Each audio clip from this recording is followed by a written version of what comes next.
트럼프 행정부에서 전자파 규제가 강화한다 이렇게 지금 나오고 있는데요. 오늘 박석순 교수님 모셨습니다. 교수님 안녕하세요. 예, 안녕하세요. 예, 바쁘신데 이렇게 와주셔서 고맙습니다. 예. 교수님께서는 이 전자파 침묵의 보험, 전자파 환경성 질환과 예방법 이런 책들을 이렇게 번역을 하셔서 많은 분들이 보고 있는데요. 예. 전자파 침묵의 봄이고요. 예. 저도 이 책을 처음 번역하고는 너무 충격을 받았어요. 미국이나 뭐 캐나다나 유럽이나 이 선진국도 예. 이 전자파 규제에 대해 가지고 제대로 좀 하지 않고 있다는 거죠. 법적으로도 상당히 좀 문제가 있고, 소위 말하는 미국 같은 데는 연방통신위원회에서 이걸 규제를 하고 있는데, 이 책에는 그렇게 이야기를 하고 있어요. 예. 워낙 이 통신 산업의 막강한 이 힘 때문에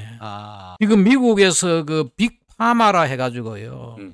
지금 이번에 이제 새로 그 보건부 장관으로 내정돼 있는 로버트 케네디 주니어가 되니까 예. 그 대형 그 제약 회사들의 주식이 떨어진다는 거 아니에요. 그게 이제 규제가 그 지금 이제 세게 할 거라고 얘기를 하니까 이제 그래 되고, 예. 미국의 그 통신업계 있잖아요. 예. 휴대폰이라든지 와이파이라든지 예. 이런 통신업계에 대한 규제가 너무나 허술하다. 아. 그 얘기가 여기 다 나와요. 네. 네네. 이런 거를 제가 볼 때는 이번에 미국의 그 트럼프 대통령이 그 내정한 로버트 케네디 주니어가 다 알고 있는 거죠. 전자파 환경성 질환과 예방법. 예. 이거는 캐나다뿐이에요. 책을 쓰신 캐나다에 분이- 상당히 천재적인 하여튼 젊은 친구가 이 책을 썼는데, 이 책에도 상세하게 수많은 그 의학 논문들을 다 뒤져가지고 이걸 했는데, 이분이 보니까 오늘 제가 잠시 이야기하겠지만은 이 저자하고 로버트 케네디 주니어가 인터뷰한 영상도 오. 좀 나왔더라고요.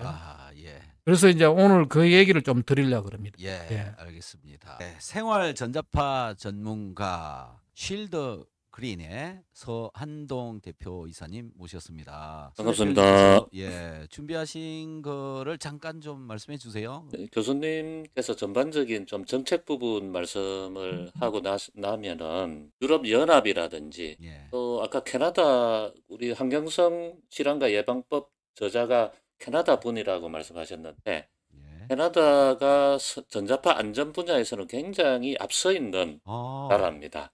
그래서 그 나라의 주요 대학에서 예. 전자파 과민증을 어떻게 관리를 해야 되겠다 지침을 예. 이렇게 일반에 공개한 자료를 가지고 말씀을 좀 드리도록 하겠습니다. 그러면 예, 박석순 교수님께서 트럼프 행정부가 전자파 규제를 강화를 한다라고 하는 그런 주제로 오늘 말씀을 해주실 건데요. 갑자기 왜 트럼프 행정부가 이런 일을 시작하게 됐을까요? 그 전에 이제 지금 이 미국 정부도 많은 정부들이 이 전자파에 그 과민증이 있는 분들 있잖아요. 예. 이것이 이제 어떤 사람은 과민증을 보이고 어떤 사람은 안 보이고 이게 예. 복잡하니까 네. 많은 경우에도 지금도 말이에요. 우리나라도 지금 참 잘못한 게 뭔가 하면은 전자파 과민증을 보이면은 이게 정신병으로 생각을 하는 거예요. 예전에는 많이 그랬죠. 많이 그래요. 그런데 그래가지고 규제를 안 하고 있다가 이번에 이 로버트 케네디 주니어 이분이 여러 가지를 공부를 많이 했어요. 뭐 각종 기후부터 해가지고 상당히 그 트럼프 대통령하고 그런 문제를 많이 이제 얘기를 했던 것 같아요.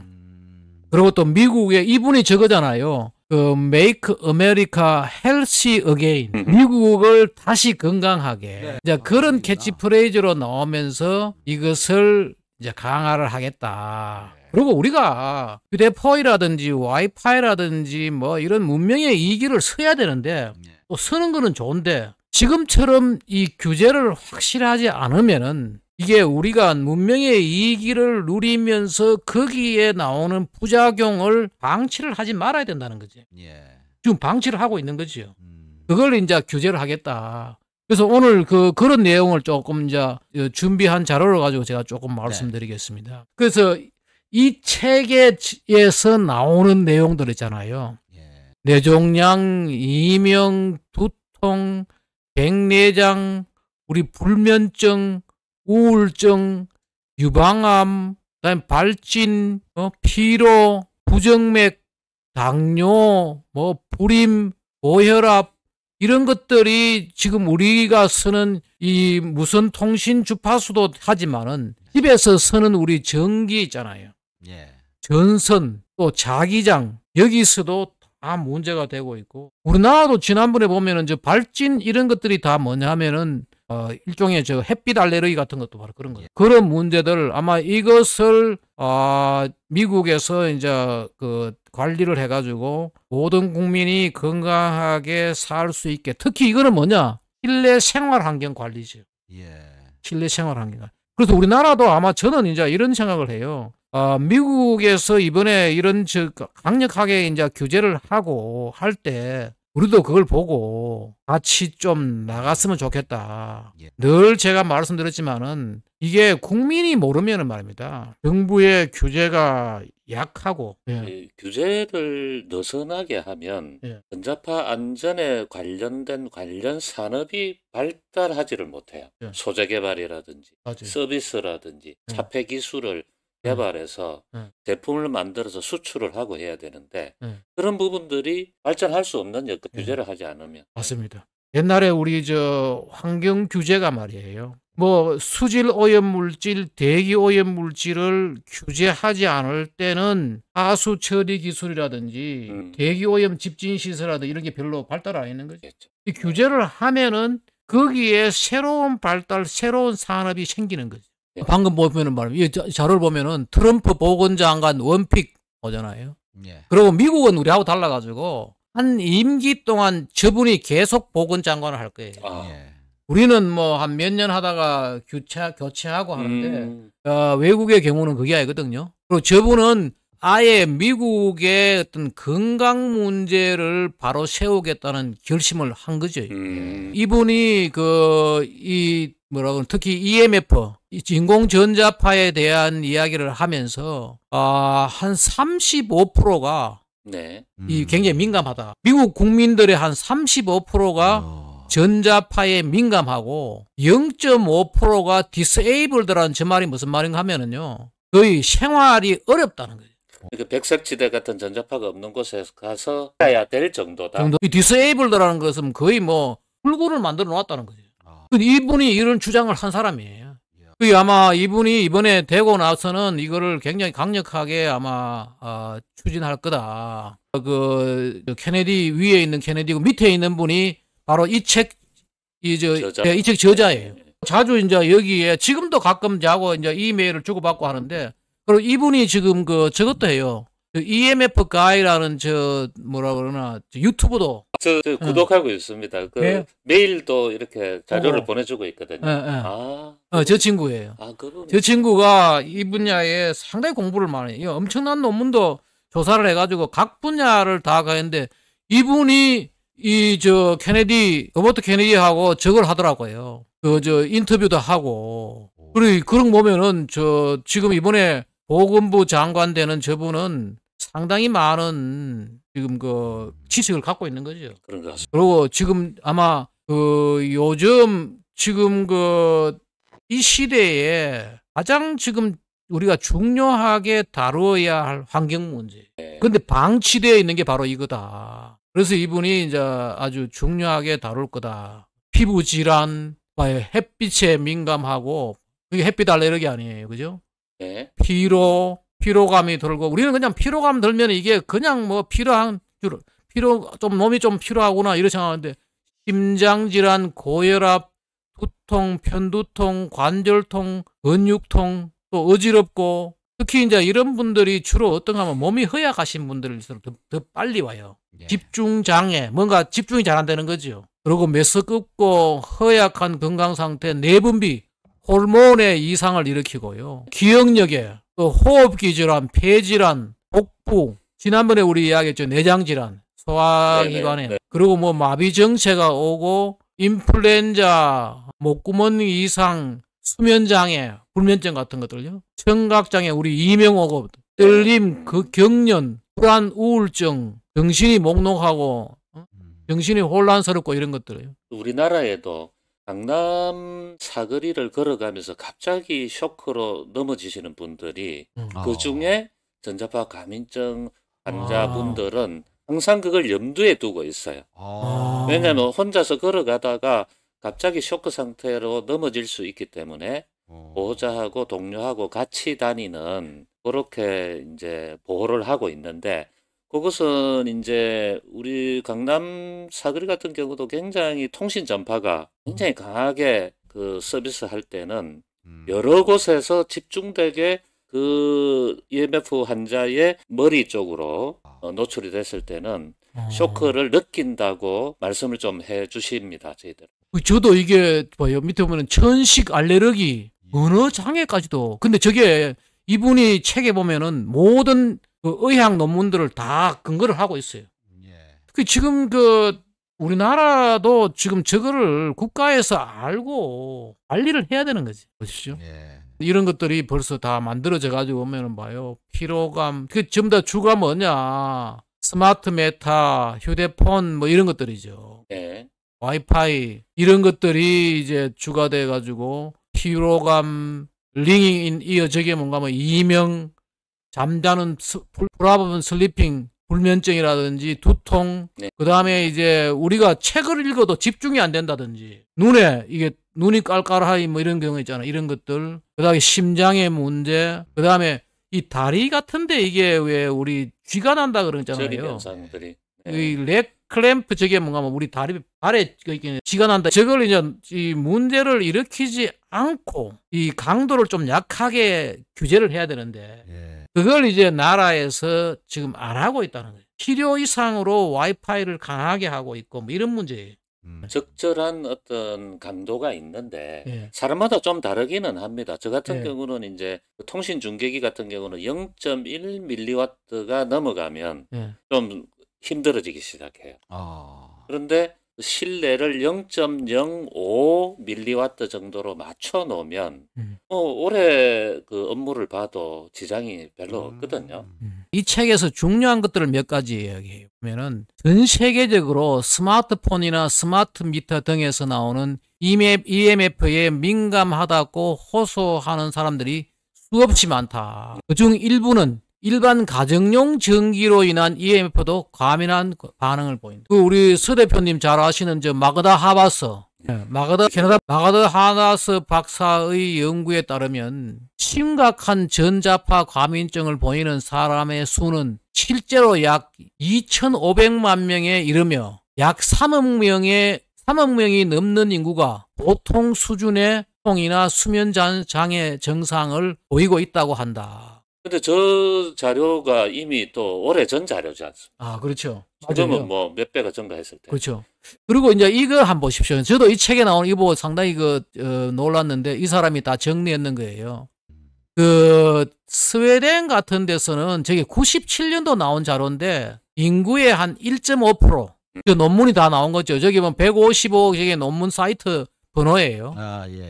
미국은 3.2%. 이것도 오래전이죠. 벌써 한 20년 전이죠. 그러니까요. 오래전이니까. 그리고 지금 최근에 나온 거면 또 다를 거예요. 네. 스위스가 5%. 그리고 스위스 같은 좀 최근 거잖아요. 네. 그리고 독일이 9%. 이것도 2004년 거고. 영국은 11%. 대만은 13.3%. 2007년 나온. 지금 최근에 나오는 게 점점 많아지는 거지. 그렇네. 그렇죠. 지금은 뭐 전 세계는 모른다. 그런데 이게 2030년. 아니 근데 이분이 뭔지 모르겠다. 아니 근데 이분이 상당히 재밌는 게 이 책 쓴 이 사람이 예. 이 책 저자가 아까 전에 봤던 그 사람 있잖아요. 이 책을 쓰면서 중간중간에 이 조커를 넣어놔요. 중간중간에 아주 저런 식으로 조커를 넣어가지고 많이 했대. 여기 보십시오. 많은 의료 전문가들은 이러한 경향을 주시하고 있다. 2016년 네덜란드 전체 의사 중 3분의 1 정도가 EMF로 인한 고통을 호소하는 환자들을 진료했다고 한다. 그것도 저 근거 논문을 다 이제 논문을 제시한 거죠. 그리고 뒤에 가면은 그렇다면은 이 모든 사람이 갑자기 미쳐서 호들갑을 떨고 있는 것이 아닐까. 이 저자가 책을 아주 재밌게 글을 써놨다니까. 스웨덴 정부는 그렇게 생각하지 않고 있다. 네. 1995년부터 전자파 과민증을 신체 기능적 장애. 이거는 뭔가 하면은 저거 정신병이 아니라는 거지. 네. 그래서 달리 표현하면은 망상적 정신질환이 아닌 기능적 장애로 인식해 왔다. 네. 그렇다면 스웨덴이 우리가 모르는 무엇을 알고 있다는 것일까? 그렇죠. 왜 과학적으로 접근하는 의학을 옹호하는 사람들은 전자파 과민증이 정신질환에 이라는 생각에 여전히 매달리고 있는 것일까? 지금도 말이에요. 무슨 이야기 하면은 이런 거예요. 어떤 그룹에서는 이게 정신병이라고 생각을 하고 어떤 그룹은 그게 아니라는 거죠. 나는 솔직히 이 부분에 관해서 잘 모르겠지만 거부라는 단어가 먼저 가슴에 와닿는다. 이 말이 무슨 말인가 하면 자기예요. 이 사람들이 뭔가 하면은 이게 정신병이 아닐까라고 하는 사람들은 자기들이 모르겠으니까 여기에 대해서 나는 아닐 건데 뭐 이런 생각하는 거죠.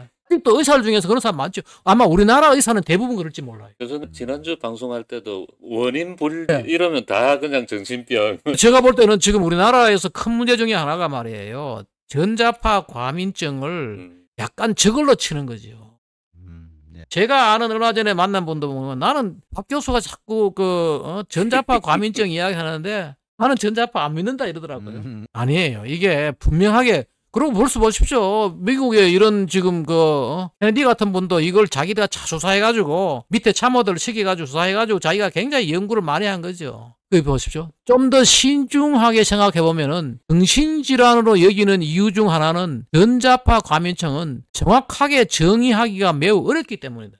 그렇잖아요. 그죠? 네. 이게 매우 어렵기 때문에 이제 저런 식으로 이야기하고 다시 말하면 EMF는 매우 다양한 곳으로부터 방출되고 과장도 뭐 매우 다르다. 과정도죠. 이게 조금 과정도 잘못됐네 이게 보니까. 화장인 것 같은데요. 과장도 미안하다. 다 다르다. 파수가 다르고 이 글씨가 조금만 더 켜주십시오. 그래서 이게 다 그래요. 네, 그리고 사람에 따라 나타나는 정상도 천차만별이다. 사람에 따라 다 다르기 때문에 이 의사들도 정확하게 모르겠으니까 정신병이다. 제가 아는 모 교수님도 그 동네 사람은 그분이 정신병이라고 생각해요. 지금 우리나라 아마 그런 분 많을 거예요. 보십시오. 인체가 정말로 EMF에 민감한지 혹은 그렇지 아닌지를 가리기 위해 이게 우리가 알아둘 필요가 있어요. 혈액 내 생물 지표 측정과 과학적으로 구체적이고 측정 가능한 방법으로 어떻게 영향을 주고 있는지 살펴봐야 한다. 그렇다면 이게 무슨 말인가 하면은 말이에요. 이게 정신병인지 아닌지를 알려고 그러면은 혈액 검사나 이런 걸 해보면 그런 걸 했다는 거죠. EMF에 민감하다고 스스로 주장하는 사람들이 나타나는 현상을 생물 지표로 보여주는 믿을 만한 연구가 있을까? 물론 당연히 있다. 이게 있더라고요. 그게 무슨 말인가 하면은 보건학 리뷰 on environmental health, 환경보건학 리뷰라는 학술지에 실린 2015년 논문을 보면은 2009년부터 전자기 여러 가지 화학물질에 민감한 700명을 대상으로 조사한 과학자들은 만성적인 염증이 전자파 과민증을 일으키는 원인이라 밝히고 있다. 우리 몸에 말이에요. 네네. 그 염증을 없애는 게 우리 몸 속에 들어있는 이 염증이 네. 있는 분들이 과민증을 보이는 거예요. 네. 그래서 자신이 전자파에 민감하다고 주장하는 사람들의 경우는 히스타민이 바로 알레르기 고통을 받고 있는 사람들의 그렇죠. 받고 있는 사람들의 높게 나타난다. 이게 히스타민이 높게 나타나고 항미엘린 항체, 그죠? 근육 약화와 저리는 것과 관련인 실제로 높게 나타나고 멜라토닌이 줄어든다는 거예요. 이게 뭔가 우리 불면증 면역력 감소. 저도 이거 보면서 이게 특히 제가 이 닥터 한스에 가까우면서 이 멜라토닌이라는 게 정말 중요하구나. 네. 그걸 알게 됐는데 멜라토닌은 줄어들고 산화 스트레스, 그죠? 예. 산화 스트레스가 이게 뭔가 하면은 인체에 나타나는 모든 질병과 관련된 산화 스트레스를 보인다. 더욱 중요한 것은 연구자들이 EMF에 노출된 동물에서도 정확하게 일치하는 생물 지표를 발견했다는 사실이에요. 귀실험 같은 거 해봤는 거지. 귀실험 같은 걸 해보면은 이 EMF에 노출시키니까 있잖아요. 이게 나타나고 있는 거예요. 예, 동일 증상이 나타난다. 이게 지금 이제 이걸 우리나라의 이 보건 쪽에 있는 분들도 분명히 봐야 되는 게 뭔가 하면은 이게 정신이 아니고 네. 이게 분명히 몸에 염증이 많고 뭐 아까 나왔잖아 멜라토닌 뭐 각종 있잖아요. 지표가 나오는 거죠. 예. 좀 안타까운 게 오스트리아 의사협회에서는 예. 전자파 과민증에 예. 어떻게 의사들이 대응을 하라 예. 그런 지침이 있어요. 근데 우리나라는 뭐 잘못하면 가가지고 그 지금 문제가 뭔가 하면 저런 거죠. 이 전자파 과민증, 햇빛 알레르기 있는 이런 분들이 병원에 가면은 네. 의사가 진단을 정확하게 내려줘야 되는데 와가지고 무슨 뭐 MRI를 찍고 말이에요. 갔다 오면 더 심해지는 거야. 네. 그 나중에 이제 그런 게 자기로서는 환자로서는 노출되니까 그렇게 되겠죠. 또 환자로서는 내가 그 지난번에 그랬잖아요. 그 저 돌아가신 분 뭐 미안하지만은 그 저 우리 박지선 그 코미디언 그분 그걸 딱 있을 때 야 그분 내하고 면담이라도 했으면은 그런 선택을 안 했을 건데. 근데 우리나라 의사들이 다 지금 아마 이거 듣는 의사분들은 공부를 하셔야 됩니다. 공부를 하셔야지 그 의사로서의 특히 이 분야의 내과라든지 이게 주로 내과에 관련되는 겁니까 보면 그 예방의학이라든지 이런 거 하시는 분들 예. 그렇잖아요, 그죠? 예. 이걸 해야 되는 거예요. 그리고 이분 봐십시오. 그 뒤에 내가 일부러 이건 제가 수업 시간에 가르쳤어요. 이 사람이 누군가 하면은요 노르웨이 수상도 했고 네. 그 브루트란트 보고서로 우리 환경 분야에 아주 유명한 사람이에요. 예, 사무총장도 이 사람. 하셨죠. 이 사람도 전자파 과민증이 있어가지고요. Suffer from electro hypersensitivity잖아요. 이분이 거기 있어요. 나는 전자파 과민증이 있는 사람이니까 내 방에 들어올 때는 다 휴대폰 다 버리고 오라. 라고 하고 했던 그 사람이에요. 일화로 유명하죠. 유명하죠. 그 이 사람이 누가 하면 원래 저거예요. 원래 이 사람이 의사 출신이고 노르웨이 환경부 장관도 했고 그러다가 노르웨이 수상이 된 사람이에요. 예. 그리고 이 사람이 굉장히 환경에 잘 예민해가지고 네네. 이 사람이 만든 게 뭔가 하면은 1987년에 브루트란트 보고서라고 있잖아요. 그때 나온 말이 지금 전 세계적으로 유행하는 지속가능 발전이라는 말이 이 사람이 만든. 이 지속가능 발전이라는 말이 옛날에 한번 나오긴 나왔어요. 그게 뭔가 하면은 저기에 처음 나와요. 성장의 한계라는 책에서 이렇게 우리가 살다가는 지속가능 발전을 못한다라고 지속가능 발전이라는 말이 들어갔는데 제가 이 수업생에 가르친 거예요. 그 다음에 이 사람은 그대로 가져와가지고 앞으로 우리가 지속가능 발전을 하기 위해서는 세계 모든 나라가 모여서 지속가능 발전을 추구해야 된다고 한 게 바로 이 사람이 썼던 그 브루트란트 보고서예요. 우리의 공동 미래, Our Common Future라는 그 보고서예요. 이 사람이 봐요. 자기가 과민증이 있는 거죠. 근데 이 사람 정신병 아니라니까요. 근데 지금 노르웨이 국민들이 정신병자를 뽑았겠습니까?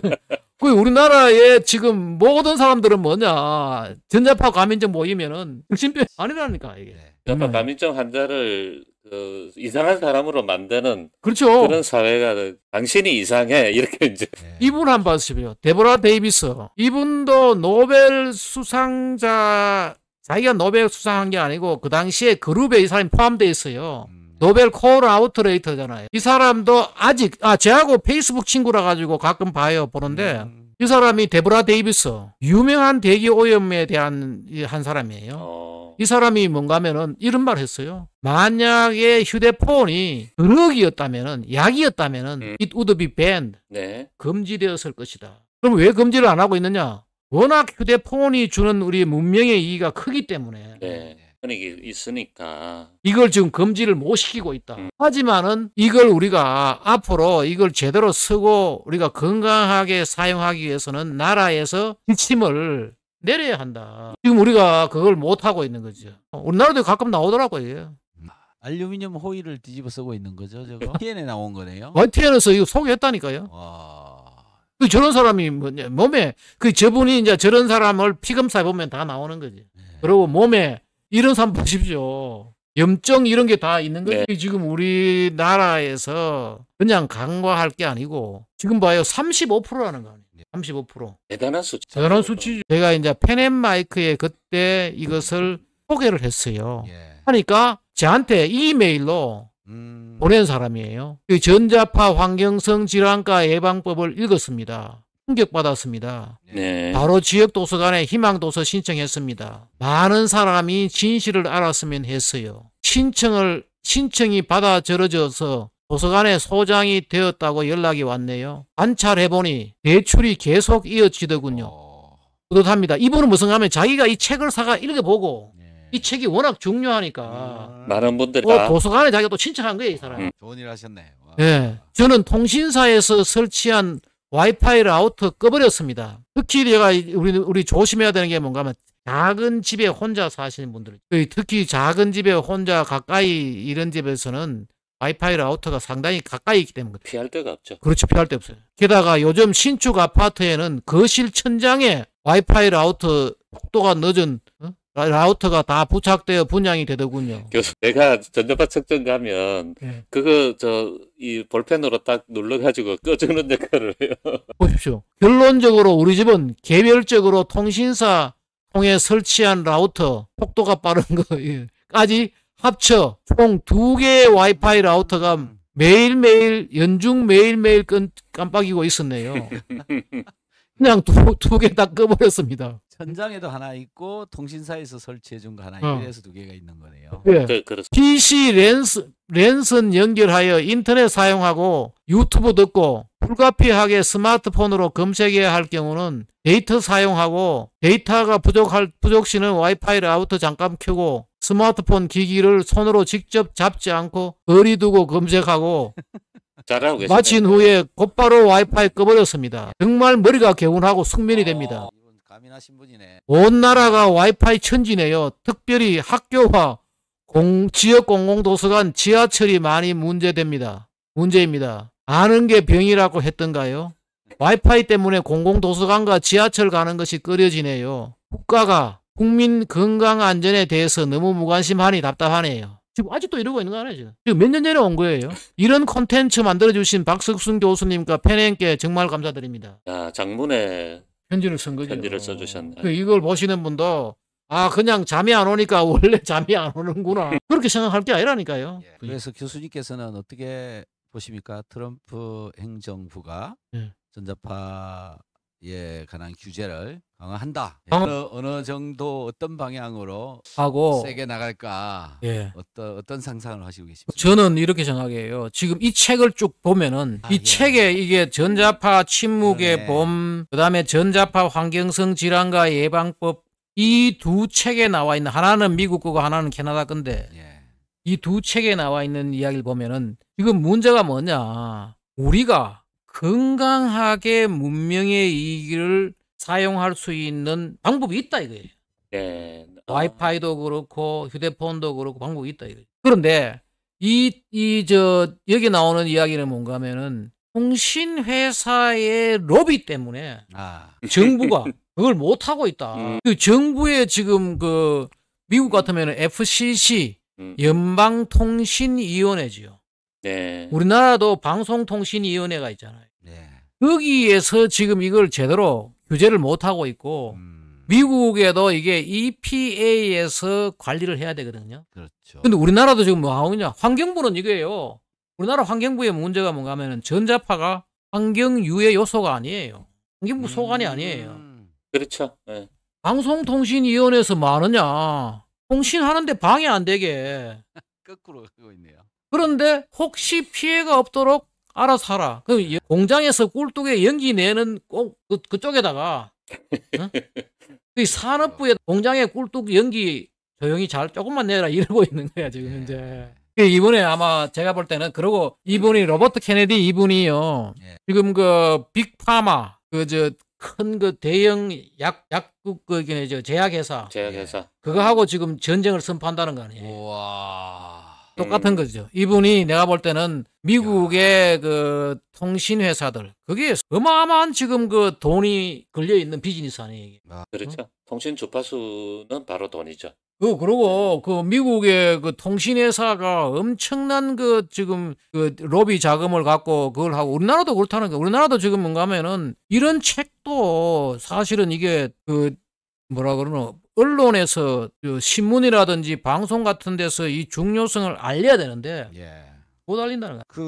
로버트 케네디 주니어가 일을 시작하면 전자파도 마찬가지지만은 제약회사들도 사실 약물에 대한 어떤 부작용이나 정말 그 쓸데없이 그 어떤 기준을 정해놓고 그 기준을 벗어나면은 약 처방을 하게끔 지금 되고 예, 있잖아요. 예, 예. 혈압도 마찬가지, 맞아, 예. 혈당도 마찬가지, 콜레스테롤도 마찬가지. 예. 이게 제약 산업의 한계에 뭐 완전히 로비로 인해서 그렇죠. 많은 그 시민들, 세계인들, 인류가 예. 쓸데없이 약을 먹고 있는 경우는 굉장히 많거든요. 그렇거든요. 그것도 과하게도 예. 먹고 있고. 예. 여기 약물에 대한 부분까지도 들어오겠네요, 이 그렇죠. 사람. 아, 전자파 좀 잘 좀 규제가 정말 제대로 돼서 국민들 건강에 예, 많이 도움이 되고 거기다가 제약까지도 좀 그 어느 정도 제어가 좀 됐으면 좋겠다. 그리고 또 이걸 네. 저는 뭐 미국도 미국이지만은 우리나라에서 좀 우리나라 정부도 바뀌어야 되는 거예요. 예. 우리도 지금 뭐 공공 와이파이 막 빵빵 틀어가지고 지금 엄청나게 지금 세게. 예. 그러고 이제 보험료는 뭐 무지막지하게 지금 나가고 있고. 그렇죠. 그리고 최근에 또 건강보험 다 올랐지 않습니까? 그렇죠. 저도 지금 엄청 그게 올라가고 올라가는 거죠. 그게. 그게 올라가는 거. 그래서 막 이 지금 뭐 몇 퍼센트더라? OECD 수준을 능가해 버렸다고 그러더라고요. 아이고. 건강보험 재정이. 그렇죠. 예. 지금 워낙 부족하니까. 그 지금 상황이야. 지금 그 메이크 아메리카 뭐 헬스 어게인이 아니고 메이크 코리아 헬스 어게인이에요. 약물과 전자파로부터 빨리. 우리도 잘 근데 우리나라에 저거는 보니까 우리나라에 이 지금 정당이 이런 거 안 하고 말입니다. 예, 교수님 워낙 이제 광범위하고 전체 흐름을 잘 짚어주셔가지고 개별 이제 국가나 단체 위주로 말씀을 좀 드리겠습니다. 먼저 말씀드릴 부분은 유럽 의회에서 전자파 과민증에 대해서 이러한 관리를 했으면 좋겠다라고 유럽 국가들의 권고한 내용들입니다. 그래서 저희 우리나라 시민들 중에서도 전자파 뭐 다른 나라에서도 뭐 그 규제하지 않지 않느냐 이렇게 하는데 유럽연합이나 미국 의회에서는 규제를 이렇게 강하게 하고 있고요. 똑같은 내용이 미국 국립보건원에 같은 내용이 수록이 돼 가지고 일반인들한테 공개되어 있습니다. 유럽 의회에서 지금 우리가 살고 있는 시대에 수많은 전자파 발생원으로 인해서 전자기장 노출이 굉장히 심각한 건강 위협 요인이 된다라고 규정을 하고요. 더더욱이 교수님께서 아까 말씀을 좀 하셨던 부분인데 다중화학 물질 민감성 질환이 있는 분은 더더욱이 취약하다. 그래서 연구 결과들을 보면 전자파 과민증만 있는 분하고 다중화학 물질 민감성만 있는 분하고 두 가지를 다 질환을 갖고 계신 분이 더더욱 힘든 증상을 보입니다. 그리고 전자파 과민증은 앞서도 말씀을 이렇게 많이 해주셨는데 핵심적인 부분은 가장 심각한 경우는 전자파 과민증으로서 단백질과 세포막 손상이 벌어진다. 이런 부분을 강조를 좀 하고 있고요. 예. 요게 저 단백질이라고 하는 것이 단백질이라고 하는 그 분자들이 모여서 만들어져 있는 거거든요. 예를 들어서 콜라겐이라고 하면 콜라겐 단백질이 세 가닥이 모여서 그 세 가닥이 그 가닥과 가닥 사이에 수소 결합을 합니다. 그 수소 결합을 통해서 이게 이제 꼬여 가지고 우리 단단한 근육들이 지금 만들어지는 실타래까지 만들어져 가지고 다시 근데 거기에 수소 결합에 수소에 이 전자파가 영향을 미쳐서 그래서 이제 극성을 이 전자파의 이제 교류 극성으로 변화를 시키고 이 수소의 극성을 계속 막 바꾸는 거죠 이렇게. 그걸로 인해서 이제 단백질 파괴가 일어나지 않느냐 저는 그렇게 보이거든요. 다음 장에서 이제 언급하는 내용들은 이제 유럽 의회에서 이제 이탈리아를 콕 찍어 가지고 전자기장 노출에 대한 한계값이 이탈리아 같은 경우는 고주파는 이제 RF를 이야기합니다. 통신 중계기 6V/m고 저주파 우리 가정에서 쓰는 일반적인 우리 전기 제품, 전등 또는 벽 속에 있는 전선 이런 것들은 10에서 이제 거꾸로 봐야 되겠습니다. 3에서 10 마이크로 테슬라다. 단위가 조금 어려울 수 있기 때문에 이제 조금 제가 갈로를 해가지고 이렇게 설명을 해두었는데 이런 기준을 가지고 있는데 최근에 유럽 의회에서 연구를 해보니 가정에서 쓰는 그 전자제품이나 전선에서 나오는 전자파는 0.4 마이크로 테슬라. 엄청난 차이가 나죠. 그래서 우리가 보통 이제 우리나라 국가에서 이 저주파 기준이 833밀리가우스입니다. 네. 근데 최근에 연구를 해보니까 4밀리가우스에서 생기더라. 그리고 RF 통신 중계기 고주파의 경우는 0.1밀리와트 값에서도 위험하다는 것이 밝혀졌다. 그러니까 굉장히 차이가 있는 거죠. 이탈리아 국가의 기준하고도 현실하고는 차이가 있는데 예, 예. 우리나라하고 대비하면 더더욱 차이가 벌어지는 거죠. 그래서 한번 다시 세부적으로 한번 더 보면 그 기준은 이탈리아 기준은 6V per 미터인데 현실에서는 0.2V per 미터로 내려가더라도 위험하더라. 그 다음에 저주파 이제 요것을 이제 우리가 일상생활에서 쓰는 밀리와트로 기준을 했는데 밀리와트 기준으로 96밀리와트가 이탈리아 기준인데 0.1밀리와트로 노출이 되더라도 전자파 과민적 영향을 미치더라. 이게 굉장히 좀 문제입니다. 왜냐하면 우리 가정이든 서울시 외부든 간에 이게 뭐 0.1 수준이 아니고 보통 뭐 그 주요 그 요소 주요 그 강남이라든지 여의도 이런 데서는 15밀리와트까지 막 올라가거든요. 예. 집안에서는 보통 뭐 1밀리와트 노출되는 게 예사입니다. 우리 현실적으로. 아까 와이파이를 빵빵하게 켜놓고 그렇게 하면. 그래서 굉장히 낮은 값을 우리가 염두에 두고 기준을 가지고 개인적인 대처를 해야 된다. 국가 이탈리아도 높다고 얘기를 하는데 우리나라는 이거보다 더 높거든요.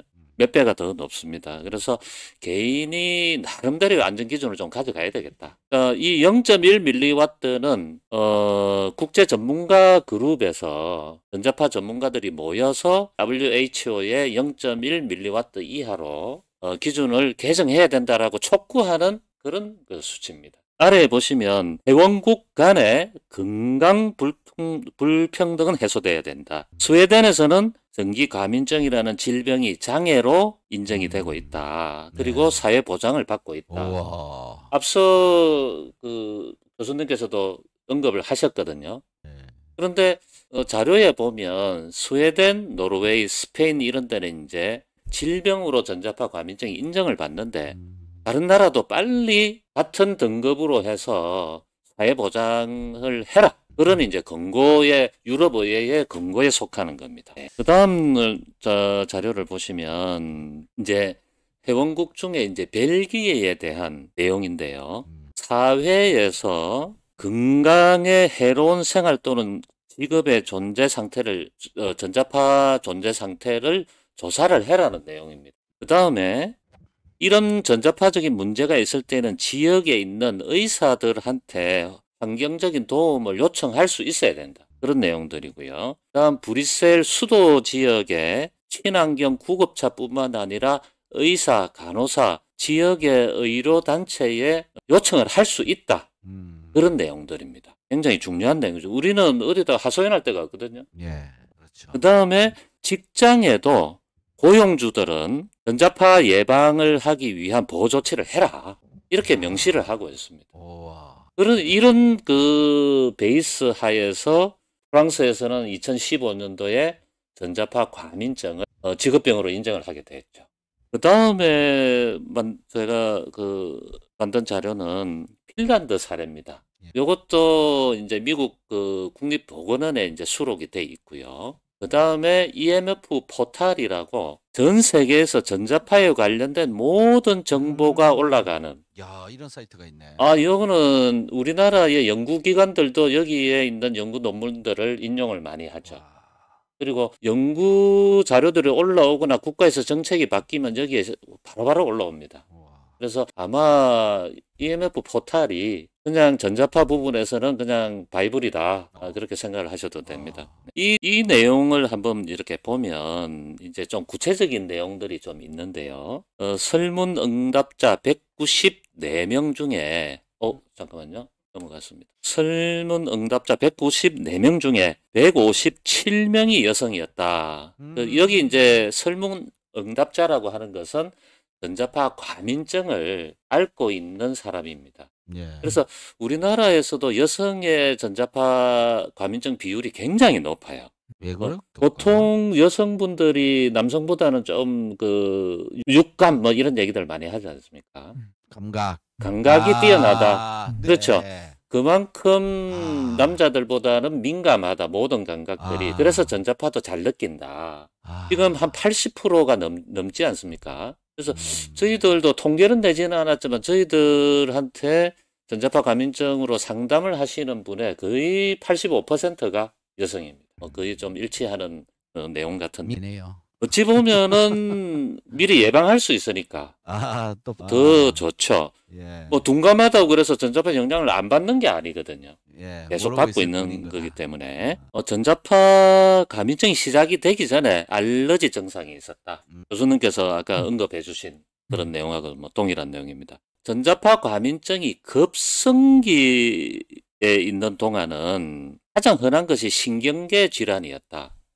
스트레스, 수면장애, 피로 이런 것들이 일반적으로 일어나는 전자파 과민증이다. 아까 뭐 여기서 더 나아가서 이제 단백질, 뭐 세포, 산화 스트레스 이런 부분들도 좀 있겠지만 일반적인 내용을 얘기하고 있고요.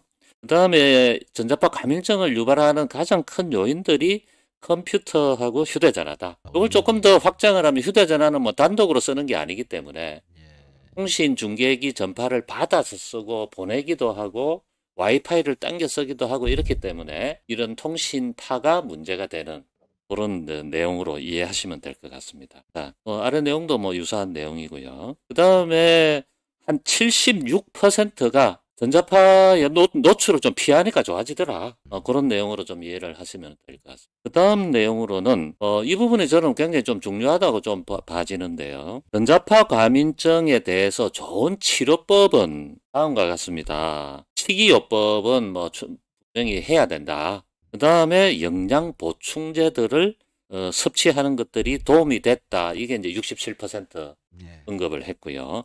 신체 운동을 좀 해서 활성화를 좀 시키는 것도 도움이 됐다. 61% 정도 언급을 했습니다. 그 다음에 전자기장은 회피를 하라. 병행을 해서. 여기서 이야기하는 이제 보충제들은 비타민을 위시해서 여러 가지 보충제들을 이제 이야기를 하고 있습니다. 다음으로 보시는 자료는 이제 아까 캐나다 대학들이 좀 캐나다 자체가 전자파 안전에 굉장히 관심을 많이 두고 있는 사회고 그러다 보니까 캐나다에 있는 유명 대학들이 전자파에 대한 유해성 실험도 많이 하고 또 안전하게 전자파를 활용하는 그런 방법들도 이야기를 많이 하고 있습니다. 그래서 토론토 대학하고 트렌트 대학하고 두 대학에서 유사한 내용들을 얘기를 했기 때문에 하나로 좀 묶어서 정리를 좀 한번 해보겠습니다. 의료 서비스 제공자, 그러니까 의료 분야에 있는 의사, 간호사, 또 응급구조사 이런 분들이 뭐 해당이 되겠죠. 이런 분들이 전자파 과민증을 유발할 수 있는 환경에 대해서 알고 권고를 할 수 있어야 된다. 그런 내용들을 지금 얘기하는 거고. 두 번째, 환자에게 전자기능이 없는 유선전화기 같은 이런 통신파를 사용하지 않는 그러한 장비들을 쓸 수 있도록 권고를 해야 된다.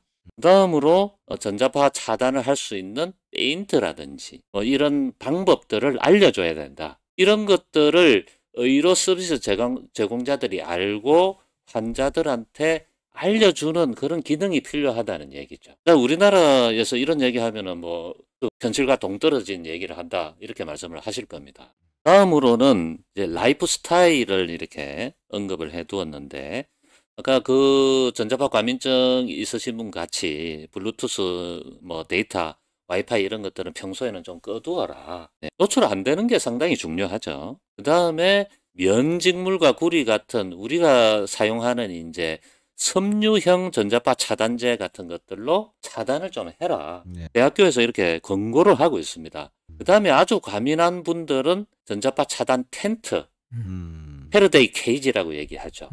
그런 제품들도 사용을 해라 하고 대학교 에서 연구하고 이야기하는 겁니다. 예. 어떤 뭐 판매자가 얘기하는 게 아니거든요. 또 이제 라이프 스타일의 이제 두 번째 장을 보면 이 부분이 저는 굉장히 좀 중요하다고 보는데 전자 이동의 균형을 맞추기 위해서 접지하는 게 중요하다. 전자파에 노출이 되면 신체가 산화가 되면서 자유전자를 잃어버리고 어싱을 통해서 자유전자를 가지고 들어오는 그런 내용을 이제 한 줄로 요약이 돼 있는 거고요. 아래쪽에 보시면 접지는 전자의 균형을 맞추고 체내에서 고갈된 자유전자를 보충하는 데 중요하다. 그래서 어싱을 늘 생활화하라. 그런 내용으로 이제 이해를 할 수가 있고요. 마지막으로 이제 통합된 결론 부분에 보시면 산화제가 풍부하고 친염증성 식품을 강력히 식단으로 권고를 한다. 그 다음에 오메가3, 비타민 D, 신경보호 효과가 있는 비타민 D. 비타민 D 같은 또 비타민은 하루에 4천 아이유.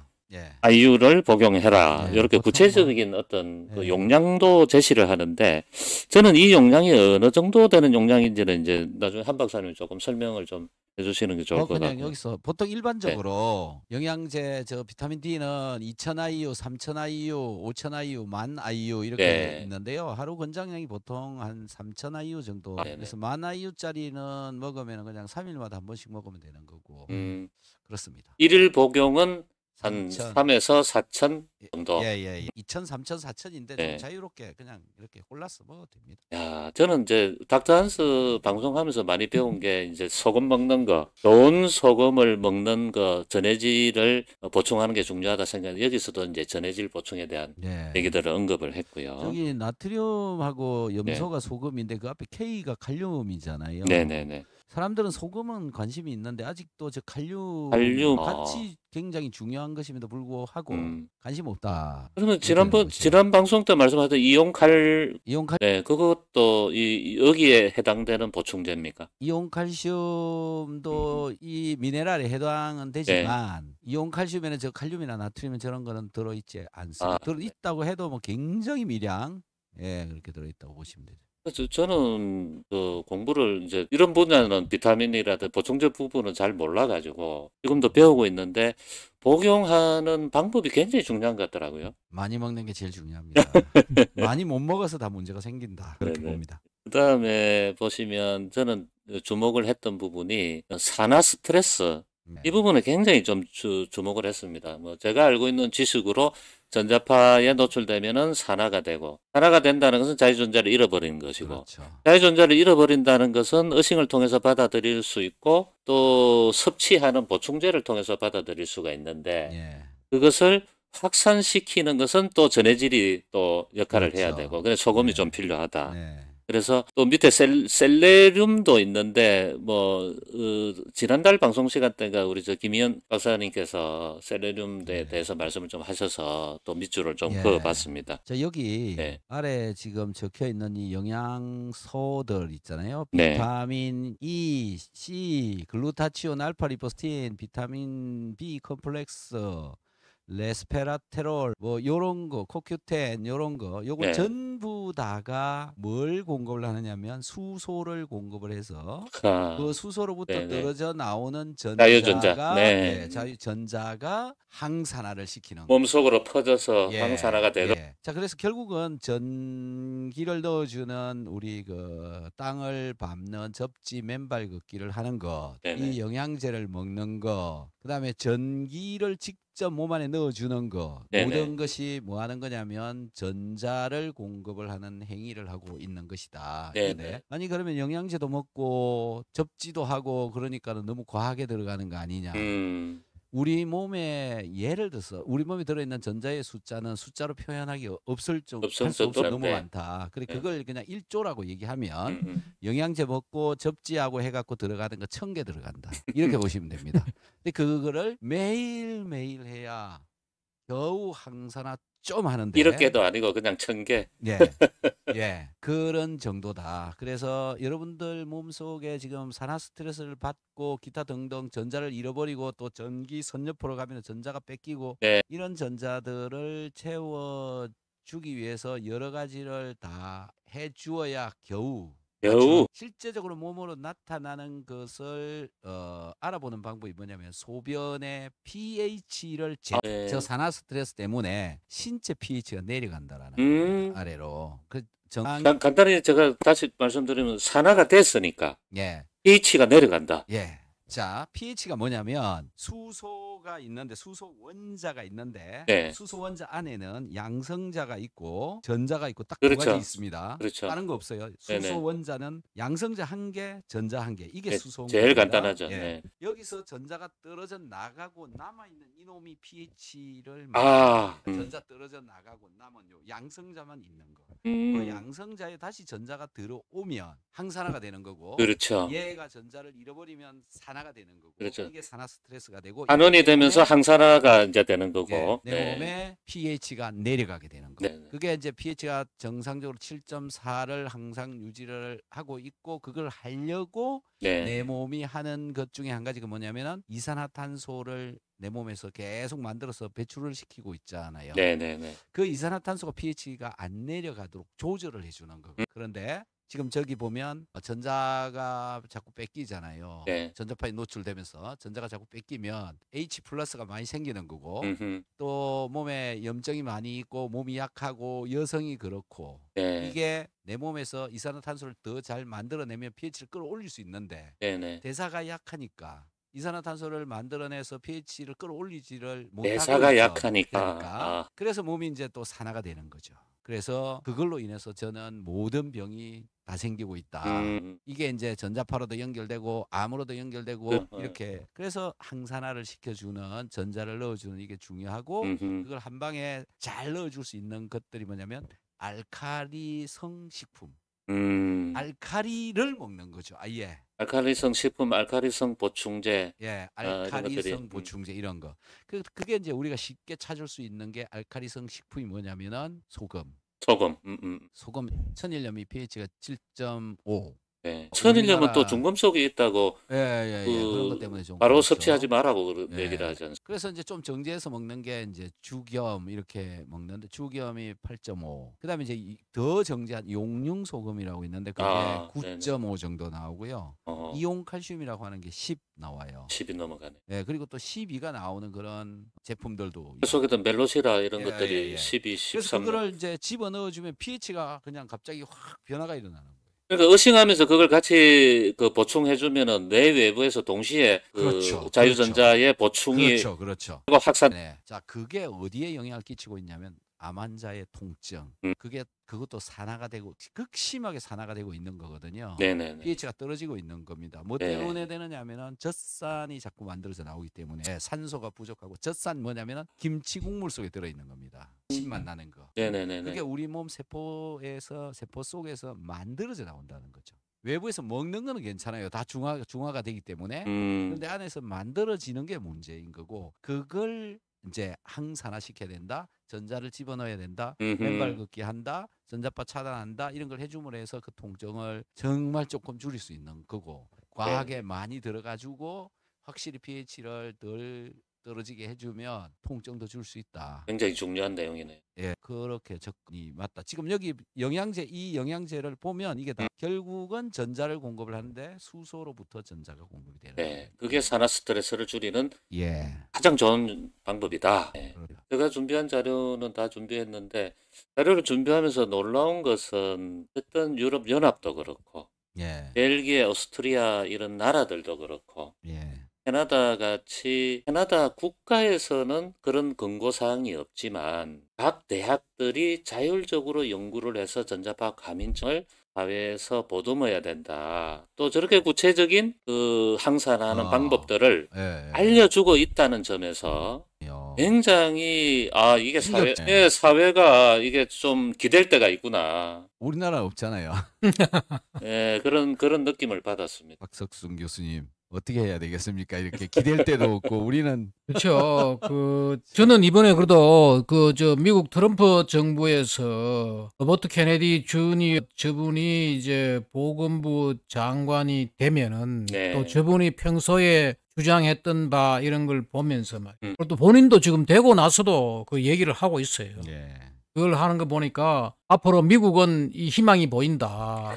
근데 이제 우리나라가 지금 방치되고 있다는 게 문제. 이 방치되는 거를 지금 우리가 수면 위로 정부의 중요한 역할이 필요한 분야인데 예. 이걸 끌어내기 위해서는 지금 오늘 이 방송 듣는 분들 모두가 다음에 더 많은 사람들이 알 수 있도록 알리고 이걸 끌어내 가지고 우리도 지금 메이크 코리아 헬스 어게인을 여기에 우리가 중심이 돼서 해보자. 예, 고맙습니다. 오늘 또 이렇게 마무리하도록 하겠습니다.